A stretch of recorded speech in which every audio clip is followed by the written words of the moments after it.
Right, members, our second to last bill for the day today is Representative Greenman's Bill, House File 2149.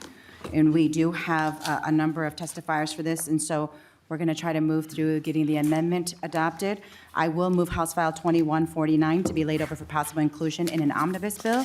And Representative Greenman, there is an A1 amendment. Could you discuss the amendment before we take action? Thank you, Madam Chair. The A1 amendment simply corrects typos.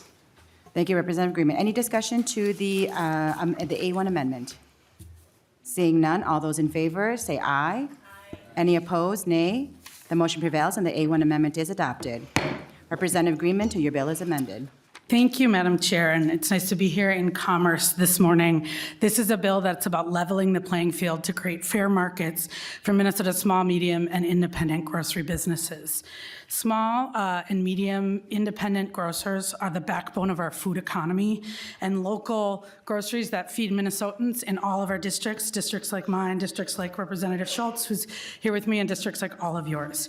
But like so many other places in our economy, in the food market in the last few decades, there's been a huge amount of consolidation that has driven out small and local grocers while the biggest companies get bigger and use their market power and dominance in anti-competitive ways to further consolidate and squeeze out the small competitors. In the interest of time, I'm going to leave to both Representative Schultz and to some of our testifiers to really get into the nuts and bolts of the bill. But it is just to say there's a reason why there's bipartisan consensus that this problem is a real problem. We're all seeing it. We're hearing from it from voters. As companies, the biggest companies get bigger, they use their market power to squeeze the little guys, and that's what this bill is about. Thank you, Representative Schultz. Thank you, Madam Chair and Representative Greenman. I just want to tell a quick story about rural Minnesota today, and a big section of the state that I represent. And in my own hometown communities and across all of the small towns in my area, there used to be family, small business grocery stores, and that's not the environment today. And while I still am blessed to have grocery stores in the immediate two neighboring towns from where I live, that which is found on the shelves of those same grocery stores is so limited compared to the challenges, compared to frankly, the big box store settings that have risen across our state, which has been a major challenge that ultimately cuts at the heart of some of the challenges that we deal with on antitrust and competition, which is why we're here today. And I want to be very clear with you right now. I believe in competition. I believe in transparency, and I believe that this legislature should have this conversation. And I just appreciate the chance for us to have this bill before you today. Thank you. Thank you, Representative Schultz. Our first two testifiers are online, but if I could have Jessica Roloff come up to the testifiers table as well, and then Zachary Page to be on deck. The first testifier online is Chris Jones. If you could identify yourself for the record and begin. Good morning, Chair Herr and members of the committee. My name is Chris Jones, and I'm the head of government relations at the National Grocers Association, which represents independent supermarkets and the wholesalers that service them across this country. In Minnesota, our members operate around 460 grocery storefronts and support over 47,000 jobs and contributing more than $380 million in annual state taxes. I'm honored to speak in support of the Consumer Grocery Pricing Fairness Act introduced by Representatives Greenman and Schultz. The bill addresses a serious and growing problem, the abuse of market power by dominant national grocery chains enabled by decades of weak antitrust enforcement at both the state and federal levels. Today, just 4 national retailers control nearly 70% of all U.S. grocery sales. These companies have grown so large that they can dictate terms to suppliers and agriculture producers, leaving independent grocers to pay higher wholesale prices and what consumers pay at those dominant chains. This distorted dynamic is creating 3 major harms. Number 1, consumers pay more, especially in areas where competition is lacking. Number 2, food deserts are expanding as independent grocers cannot compete and are forced to close in rural and underserved communities.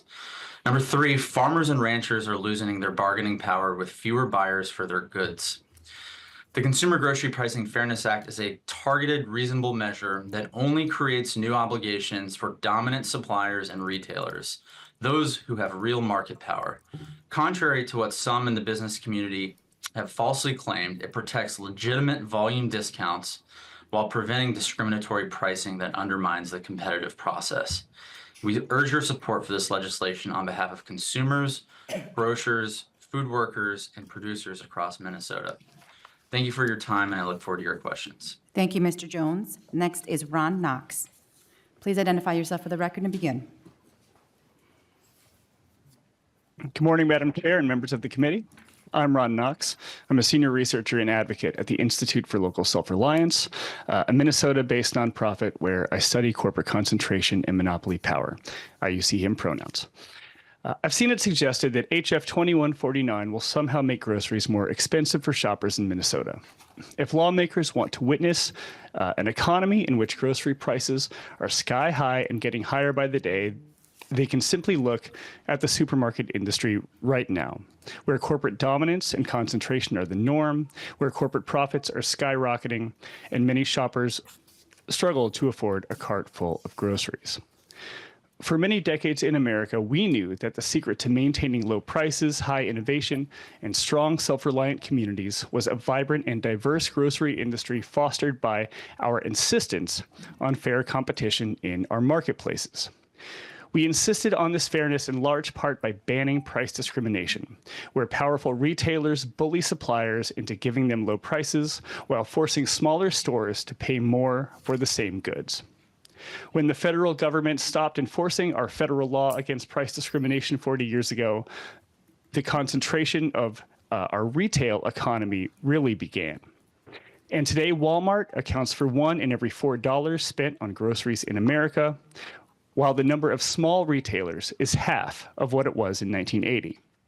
Shoppers today struggle to afford basic necessities, yet as a Federal Trade Commission study has recently found, corporate profits among supermarket chains are higher today than they have been in many, many years. And we know that price discrimination lies at the root of this particular evil. Enacting HF 2149 would enshrine protection from price discrimination in Minnesota law. It would help Minnesota's independent grocers compete on fair terms and would preserve the competition needed to keep prices low, all while helping farmers and small manufacturers find more markets for the things that they grow and make.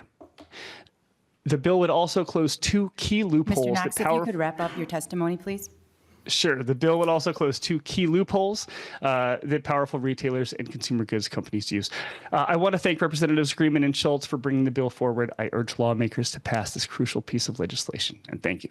Thank you, Mr. Knox, and my apologies for cutting people off. I just want to make sure we get through member questions as well. Up next is Jessica Roloff, and if Zachary Page, if you could also come up to take the other seat. Please identify yourself for the record and begin. Hello, my name is Jessica Roloff, and I am a member of the Minnesota Farmers Union. I also am the manager of the New London Food Co-op. We just celebrated being able to stay in business 1 year. I'm from New London. I'm born, raised, have lived there. I'm a proud farm kid. We had 4 to 5 grocery stores to choose from in the local communities. When I was a kid. We went 15 years in New London without a grocery store. It took 6 years of planning by community volunteers, fundraising, remodeling a 100-year-old building. We currently use 50% labor. And we're not asking for 50% of our labor is volunteer. We're not asking for favors. We're not asking for charity, but we're asking for fairness and transparency. When I get a wholesale order list, the prices are often 27 to 97% above the shelf price of the big box retailers. Now, why should you support us? Well, we serve our community. We are a place where the senior citizens come. We are a place where our disabled community members come. We have 300 plus member households that depend on us. What we were met with after we opened, we developed 30 local producer to store partnerships. We're really proud of that, but I can't bring everything in directly from my community. And what we were met with when we opened is non-responses for wholesale applications. We're met with NDAs, exclusivity contracts. It's just simply not fair. And it's not just rural Minnesota. It is any place where there are small grocery stores. And those small businesses often serve the least served communities. We're building something important where I live, but we need some sunshine on how these systems operate. Even among co-ops, we'll have the same minimum order. A co-op will be 10 miles from the next co-op. They'll be on the same truck route and they're offered different pricing lists, and there's no explanation. How can this be fair? How can we stay in business? I'm very proud of the fact that I still live on my grandparents' farm. We're gonna grow wheat this year. Now, how will my wheat ever be able to enter my store? This is the question I have. It is less expensive for me to order from Italy than it is to get either General Mills products or Cremette products in my store. How can this be a system that is based on fairness, transparency, and in the best interest of consumers? I want to end it with one final thing, that the woman who walked down to my store, who's a senior in the community, and cried because I had a fresh peach for sale, because she said she didn't know if she'd ever get to taste a fresh peach again in her life. That's what this means. It's not asking for fancy things. It's just asking to be included in some basic things that everybody should be able to access, and that is good food at fair prices, and to not have our small communities decimated. And so I really want to thank Representative Greenman and Representative Schultz for bringing this conversation to the table. It is so important, and I'll tell you, many small businesses are afraid to speak up because they are very worried that at any minute they could be pulled from the route and then have no supplier. And you simply cannot afford Ms. Roloff, if you could wrap up your testimony. Yes, Thank and you simply cannot afford to be cut off from suppliers. And so I'm here to speak for all of us, and I really appreciate your time. Thank you. Thank you. Up next is Steve Barthel, and if I could have Michelle Benson come up as well. Thank you.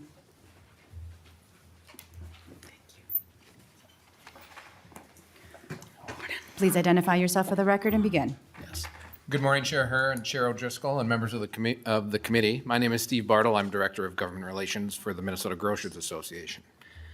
For over 125 years, the MGA has been the leading voice of Minnesota's food industry. Our membership represents over 300 member companies, including retailers, producers, manufacturers, brokers, wholesalers. Together, the MGA operates over 1,300 locations and employs over 150,000 workers. We would like to express our appreciation to Representative Greenman and Representative Schultz for their leadership in recognizing the challenges of independent retailers and for looking for ways to address these issues. House File 2149 would strengthen business protections for local retailers, ensuring all businesses are operating on a level playing field and providing state regulatory enforcement for existing federal law. Minnesota has a vibrant culture of independent, multi-generational, and locally owned grocery and convenience stores. In fact, Minnesota ranks among the top 15 states in the nation for market share held by independent grocery retailers. Another fun fact, Minnesota is the only state in the country without either an Albertsons or Kroger store.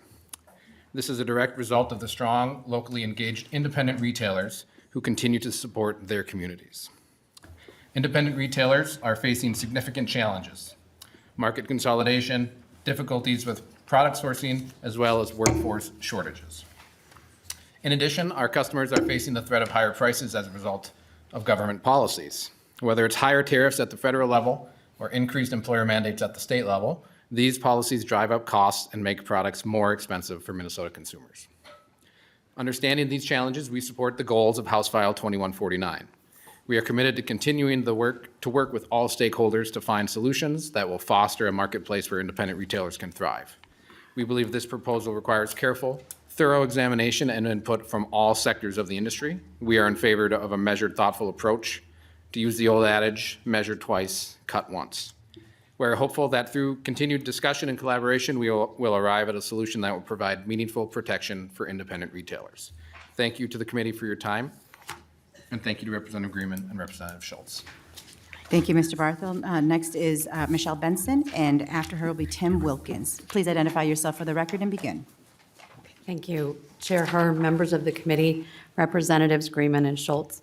On behalf of the 6,300 members of the Minnesota Chamber of Commerce representing all sizes of businesses and industries across the state, and there are over 500,000 employees, we respectfully oppose House File 2149. Costs matter to Minnesota businesses and families. We understand and support efforts to lower everyday costs of energy, housing, and food. This is why we support fair, open, and competitive private sector markets. Competition drives the best deals for consumers and forces innovation and efficiencies for the providers of goods and services. Enforcement of current state and federal antitrust law helps ensure fair competition, and one of the tenets of these antitrust laws is the protection of competition, not competitors. This competition ultimately benefits consumers, and it is that benefit to consumers that we should be looking for in this proposal. House File 2149 raises a number of questions. In Section 3, Subdivision 1, Paragraph 2, a covered retailer can ask for contract terms for the sale of a dominant retailer. What about the long-held business standard that contracts are private, that you cannot be compelled to share trade secret and proprietary information? Collaboration of contract terms is by its nature anti-competitive, and under this structure, the price of goods could converge to a single point, eliminating price competition and leaving consumers with no opportunity to seek a different purchase price for the same good. When consumers seek differentiated prices, a valuable signal is sent to the market about the worth of the good or service. Could a covered retailer seek contract disclosure from a dominant retailer that is outside an economically relevant market? Could a covered retailer in Windham be able to ask for a contract that applies to a dominant covered retailer in Duluth? These two entities would not be in competition with each other, but it appears this bill would allow that request. Is it the author's intention to put a geographic limitation on actions and remedies? I think this would be a good question to answer as this language goes forward. Can a covered retailer ask for terms given to a dominant retailer that operates online but delivers to a geographically relevant market or simply to the state of Minnesota? Ms. Benson, if you could wrap up your testimony, please. Thank you. We have deep concerns over the state moving forward in antitrust law that is largely managed at the federal level.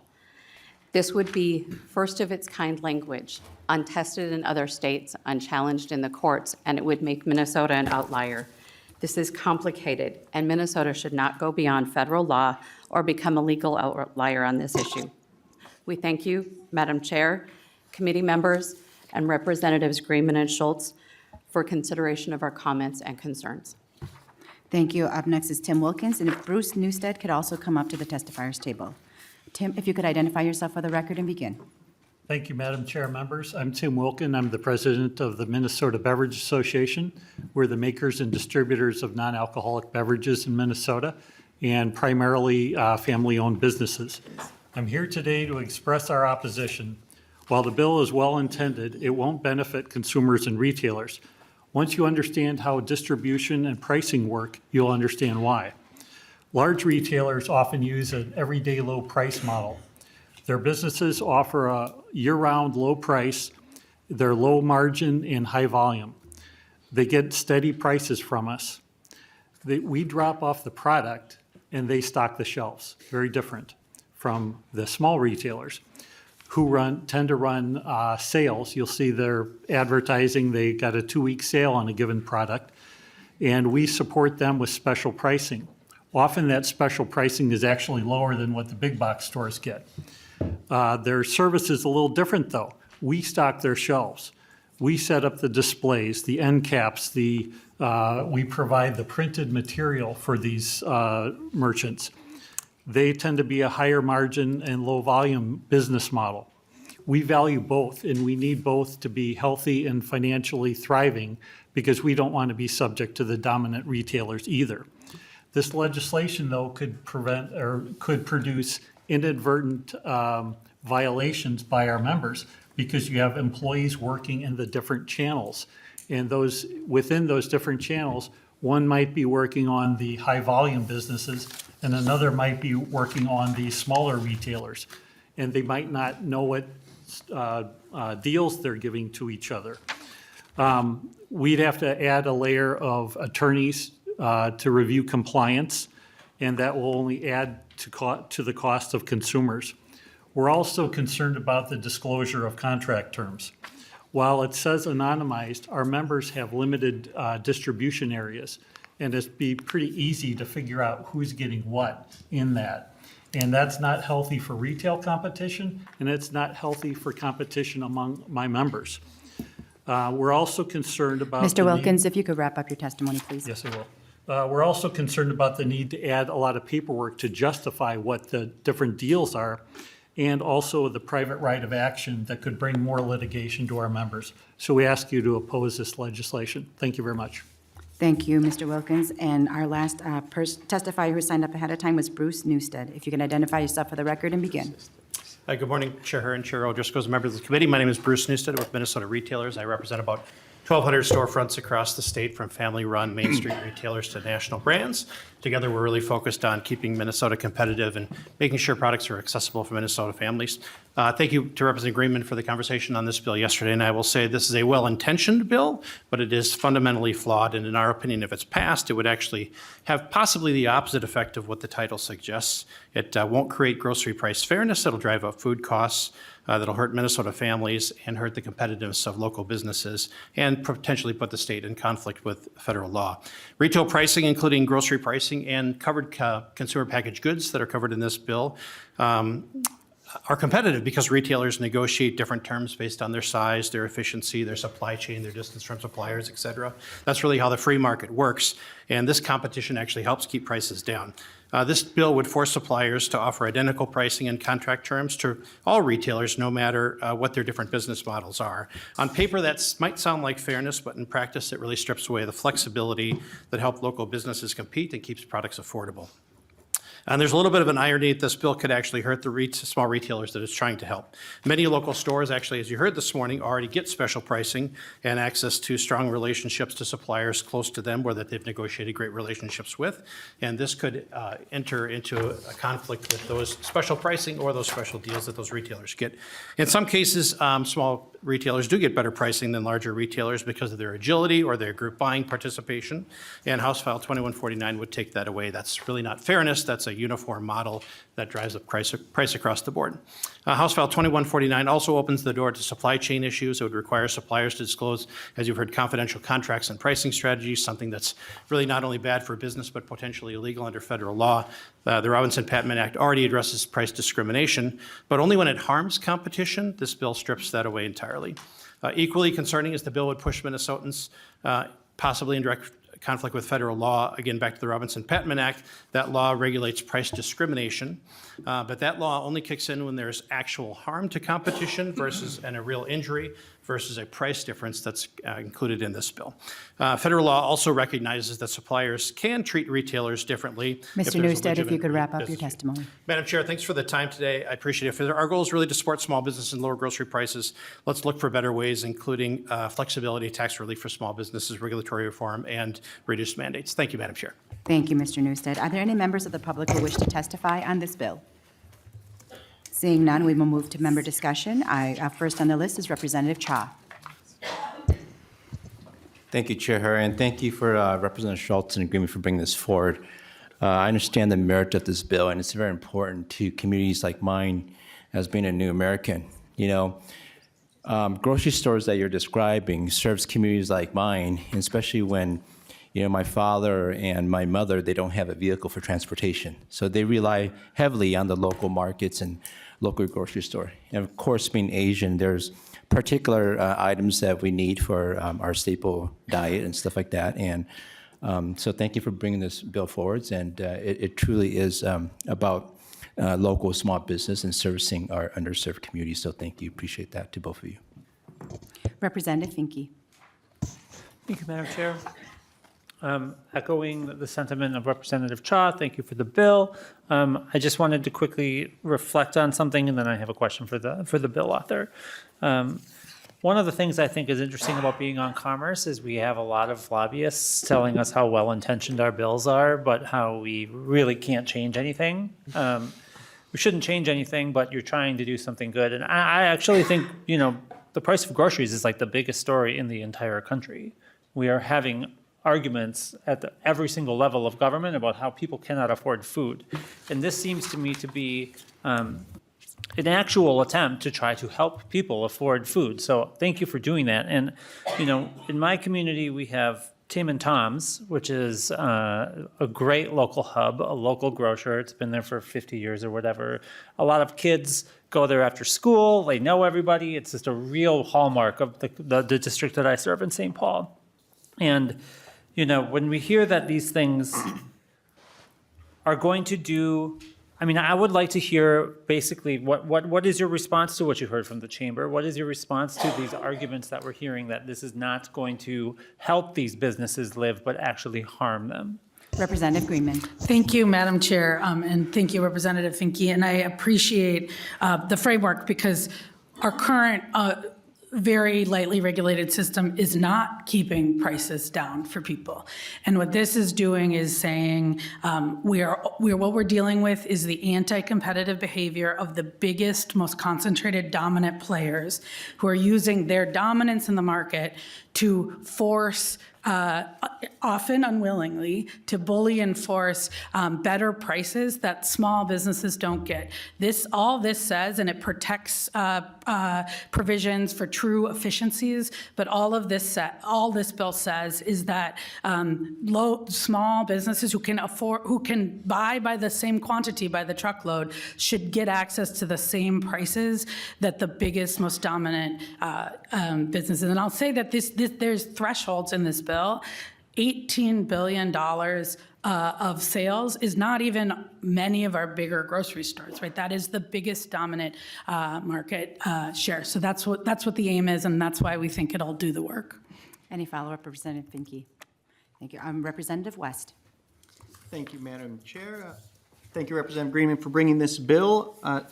You almost covered my question. Well, I have two questions. One, 2.14 to 2.19 it defines the dominant retailer. $18 billion of presence in over 20 states or 20 or more states. Which retailers does that cover? It sounds like it's a very small number, and I'm curious particularly does it include Amazon? Because I'm not sure if they have a retail location in 20 plus states. Representative Greenman. Thank you, Madam Chair. And I might have to defer this to our friends at the National Grocers. What I will say is, as we heard, 1 in 4 grocery dollars are Walmart, so it includes Walmart. I do believe it also includes Amazon, who owns Whole Foods. I know they don't have a big grocery footprint on their own, but I believe it owns Whole Foods, Albertson, and Kroger's. And if I can either get you a full list from Chris, or I can take it offline, whatever the chair wants me to. But there is that list that we can provide. If your testifier who could answer that could come up in case there's further questions for them. Representative West, did you want follow-up on that, or would you like to take that offline? Thank you, Madam Chair. Well, it would be interesting to see a list. Obviously, you don't need to sum it up right now. I think this is just getting laid over, so we don't need to really go all the way. The other, I was shocked to see Representative Schultz up there, I'll be honest, what you put in his water. After hearing some, I was initially very opposed to the bill. I'm open to learning more, and that's why I'm curious who all does it affect. But there is one problem I see with the bill that would be required for my support anyways. I know you just dream of it every day, but on lines 5.27, it says if somebody's harmed, they can bring action, but it also says the Attorney General can bring right action, which I have significant concerns with, just because, well, one, that's a partisan office, which can distort what they do on occasion, and how are they really going to know who and what was damaged? I mean, they could, like, there's a complaint process, but what those people who should do the complaints should just bring the suits themselves because they have standing because they were damaged. So that is more of a comment. If we just struck the AG as being able to bring a case and kept it to those who are damaged, I think that would drastically improve the bill. Thank you, Madam Chair. And Do you mind if I Representative Greenman, respond? Just a quick response, and then Representative Greenman, if you want to just incorporate that into your closing comments. Mr. Jones. Yeah, just quickly, we only think the bill would touch about 10 or so total national retailers across the country. Amazon would be one of them. They're upwards of $60 billion in sales. And to your point about the AG, I think, the way that we look at the bill is it's very narrow. The conduct is very specific. The definitions are very specific. So there would not be a lot of latitude for a political AG to, use this as a means to achieving some other objective than what the underlying bill says. Most of the federal antitrust and state antitrust statutes are broad, but I think this is intention to be specific to avoid that kind of challenge. Thank you, Mr. Jones. And then Representative Reimer. Thank you, Madam Chair. Thank you, Representative, for bringing this bill forward. I think I understand the heart of it. I do think it misses the mark a little bit. And my question is, a supplier-retailer relationship can change for any legitimate business reason.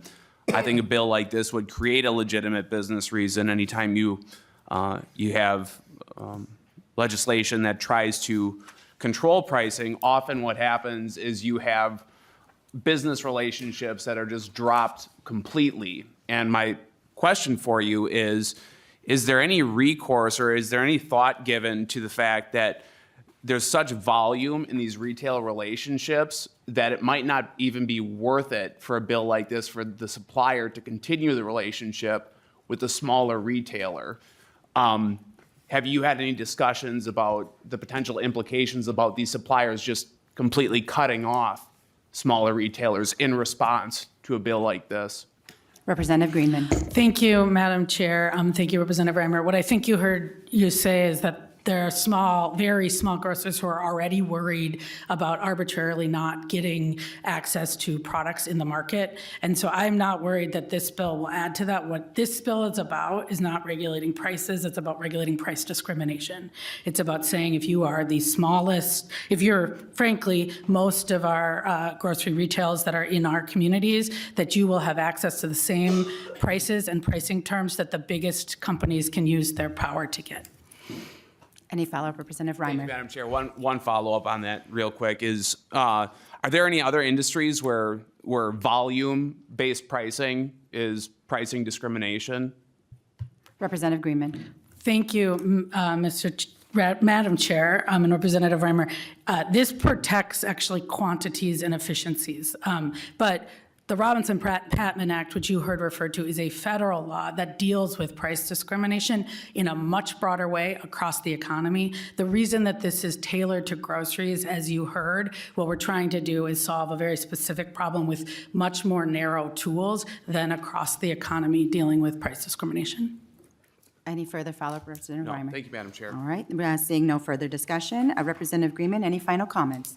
Thank you, Madam Chair, and I know you're on a time and keeping it brief. One of the things that Representative Schultz and I have been talking to as we talk to the Minnesota Grocers, the Minnesota Farmers Union, UFCW, and many others, I've had lots of conversations with the lobbyists here you'll hear today, is there's a lot of things we can do to right-size this bill, to think about what it covers and who it covers, but this is a problem. 70% of the market is controlled by 4 dominant retailers. That's getting worse, and in Minnesota, we need to protect the local storefront businesses. This is a bill that will protect our groceries, as you heard from our grocer here today. Thank you, Representative Greenman, and House File 2149 is laid over.